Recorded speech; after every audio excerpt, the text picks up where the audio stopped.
Hollande, Rabat et La Haye se sont accordés sur un nouveau dispositif pour les Marocains qui décideraient à l'avenir de retourner dans le royaume. Des dispositions présentées ce matin à Berkane par le ministre de tutelle Anis Birou. Le récit de Rizlan Taibi sur un reportage de Younes Nasseri.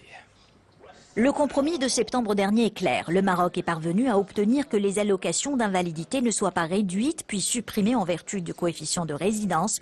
En revanche, la prestation d'invalidité partielle sera réduite de 10% pour tous les nouveaux ayants droit et le supplément dans le cadre de l'allocation d'invalidité sera progressivement réduit jusqu'à 40% en 2019.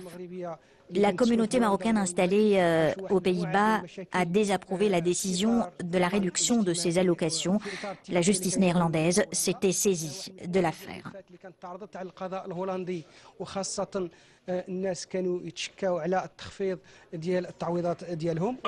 Et c'est pour expliquer les dispositions de cet accord que Anis Birou a rencontré les principaux concernés dans la ville de Berkane où vit une importante communauté de Marocains établis aux Pays-Bas. Les dispositions de l'accord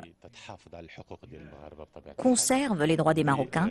Les avocats marocains et la société civile ont joué un rôle très important dans la défense de la cause des bénéficiaires de ces allocations.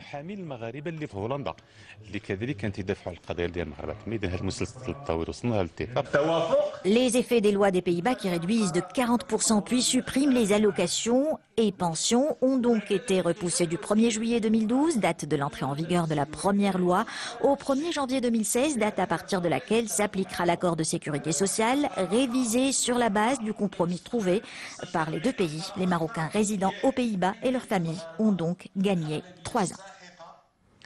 Dans l'actualité internationale, le premier tour de la présidentielle demain en Côte d'Ivoire. Un peu plus de 6 millions de personnes